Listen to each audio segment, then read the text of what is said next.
Hi, Andrew here, and I want you to cultivate an attitude of gratitude.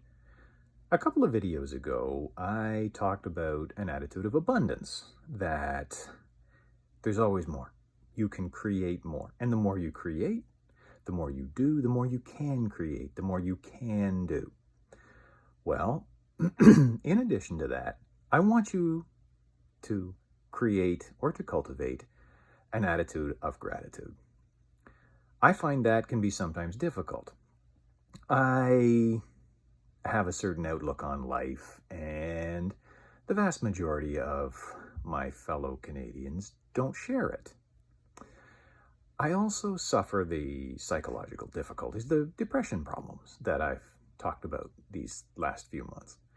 And it's easy to get wrapped up in those problems and forget, and wait a minute, I may disagree with the outlook of my fellow citizens, but in general, we're pretty darned lucky to live in a country with 800 years of British culture and tradition.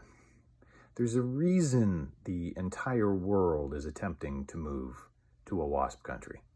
They're pretty damn good. So the expression first world problems tends to apply. And when you suffer from a mental health problem, such as my depression, such as my anxiety, you can get caught up in that and forget, wait a minute, Andrew, you're a reasonably clever fella. You have a functioning brain. You have a decent set of skills and talents. You were blessed with a good metabolism and a healthy body, and you were born, I think I was born with a love of movement and of exercise, so I'm healthy. I'm strong, I'm fit, I'm healthy, I'm a reasonably clever fella. And outside of that, I met and married a wonderful woman. And the blessings that come from my beautiful bride, they can't be enumerated. It'd take too long. We have 3 amazing little boys. Well, one of them is not so little anymore. He's a teenager now, and he's not so little. He's almost the tallest man on her side of the family. He's got a way to go to catch up to old daddy. He's only up to about here on me, so he's not the biggest guy on my side of the family yet. But I remember a number of years ago, a late friend of my parents asked me how my kids were. And I stopped to ponder the question, and before I could answer it, she said, Andrew, I absolutely love that. Whenever I ask you how your kids are, the first thing you do is you get a great big smile on your face. And it's true. Those boys give me a smile all the time. Yes, there are the frustrations of trying to raise them, especially with one of them being a teenager, but they're amazing kids. I've said it before of my youngest. That kid's given me a belly laugh every single day of his 8 years. A day doesn't go by that he doesn't have me laughing. They're wonderful, and they're a blessing. And it's easy to get lost in the difficulties of the times and forget to be grateful for how wonderful that is.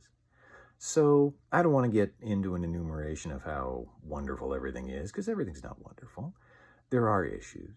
But there are things that you can concentrate on, that you can think about, that you should be grateful for. And if you cultivate the attitude that there's more to be grateful for, that add them together, an attitude of abundance and an attitude of gratitude. And the two will make your life better.